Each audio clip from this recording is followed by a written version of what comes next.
Dear Tita El, magandang gabi po sa inyo. Ako po si Grace ng Taguig City. Sumulat po ako dahil gusto ko po sanang humingi ng payo sa inyo, Tita El. Sa ngayon po kasi, napalayo po ako sa mga kaibigan ko sa trabaho. Nasa 3 to 4 weeks na rin po. Ang totoo po kasi niyan, nagselos po sa akin yung isa kong BFF. Well, wild guest ko lang naman yon.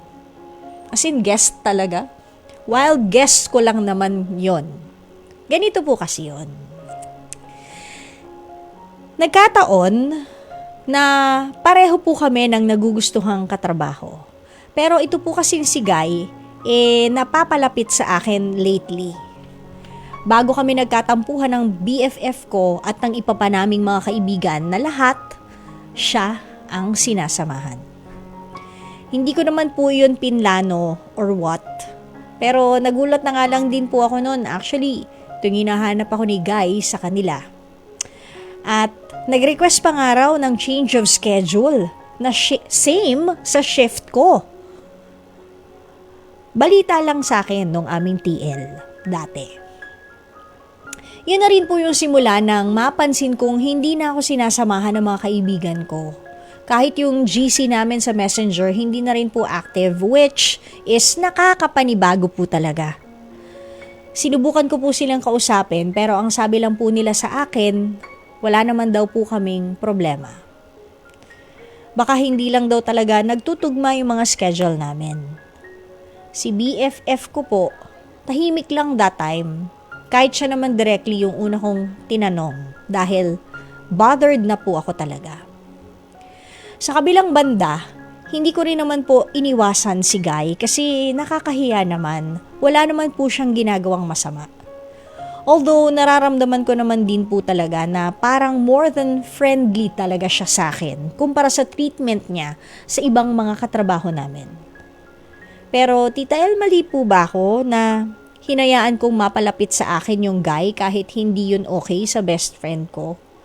Paano ko po kaya dapat i-approach ulit yung mga kaibigan ko, lalo na yung BFF ko? Para malaman ko yung totoo kasi nararamdaman ko talaga na nag-iba siya. Nag-iba sila sa akin. Dapat ko rin po bang layuan yung lalaki? Kasi sa ngayon po talaga Tita El, imbes na kiligin ako at lapit siya ng lapit, mas bothered ako at parang praning palagi. Sana po mapatulungan niyo ako ng maliwanagan ang lahat. Tita El, hanggang dito na lang po at maraming salamat, Grace ng Taguig City.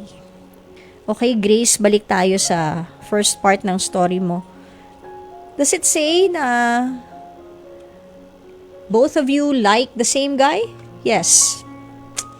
Alam mo, mahirap talaga yan. Pero kasi, does your BFF also know?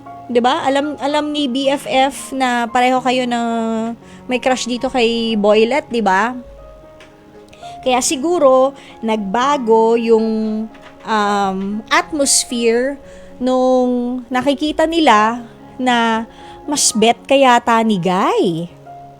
Kaya lang sana para sa BFF mo at sa mga kaibigan mo, kung kaibigan mo talaga sila, 'di ba? Kasi alam mo, kung kaibigan mo talaga sila, kayong dalawa ng BFF mo, pag-uusapin kayong dalawa. Hindi yung, the boat is sinking, group yourselves into so and so. Kasi parang gano'n ang nangyari, nagkampihan sila. Imbis na sana may isang mamagitan sa inyong dalawa. Sandali, alam nyo, medyo may problema tayo eh. Ano ba talagang nangyayari? Di ba? Para at least magkaliwanagan kayong dalawa ng BFF mo. Kasi sayang naman yung friendship. Ano ba yan? Di ba? Siguro, sabihin nyo, grabe naman, lalaki lang.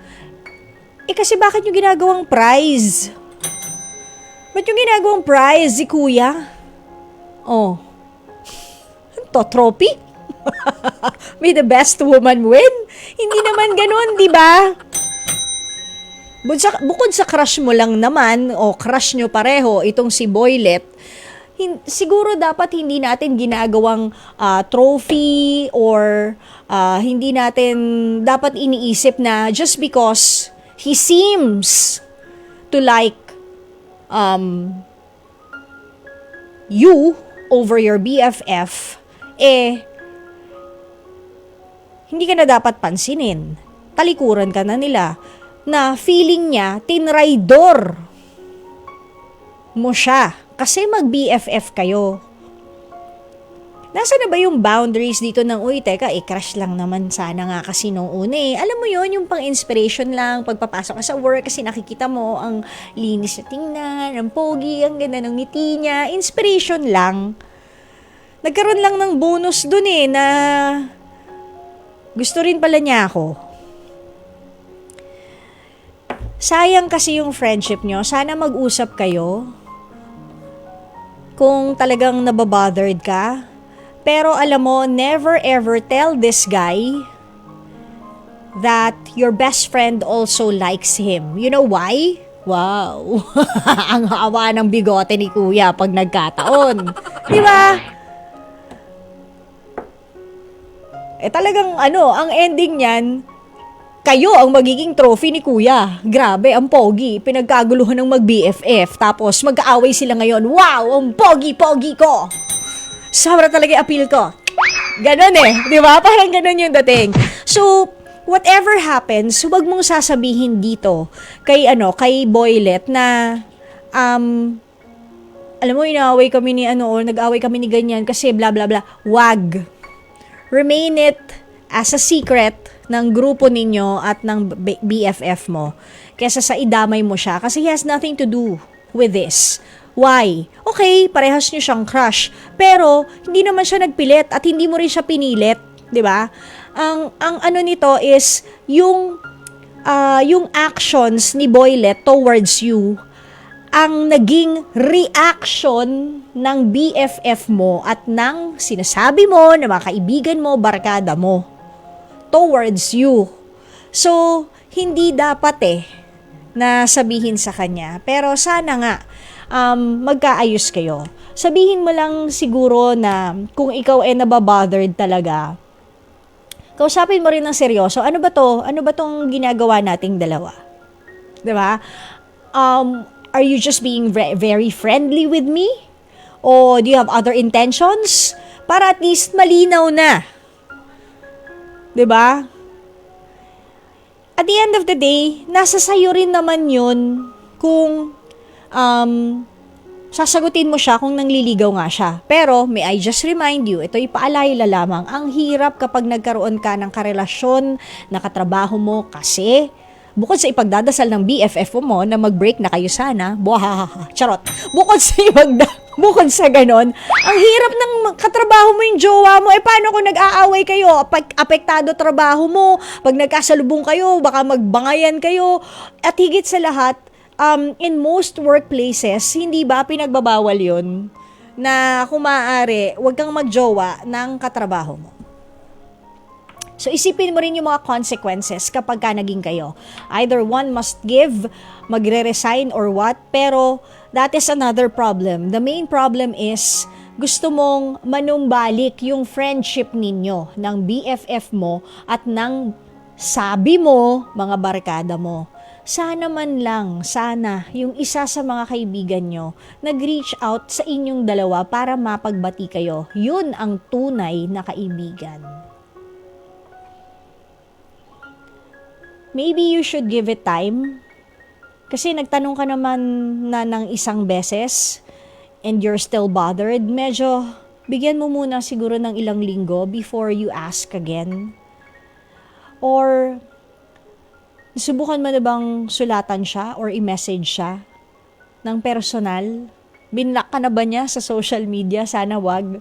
'Di ba? Para i-explain mo rin kung ano yung nangyayari. Sabihin mo sa kanya, "Hoy, BFF, nami-miss na kita. Bakit ganun? Dahil lang ba sa isang lalaki magkakaganito tayo?"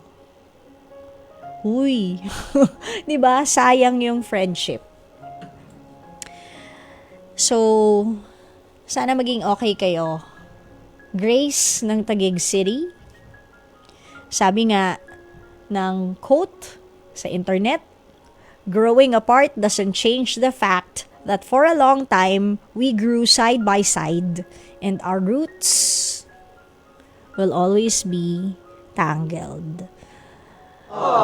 So sana maayos nyo yung friendship nyo. Na kahit anong mangyari sa inyong dalawa ng boylet na ito, at the end of the day, ang takbuhan mo pa rin dapat ay ang mga kaibigan mo. Kasi friendships, they last forever. Yung mga jowa na yan, what are the chances that you'll be marrying this guy if you're young? What are the chances? But I'm not saying, di ba, na walang possibility. Pero sana maayos nyo yung pagkakaibigan nyo ni BFF.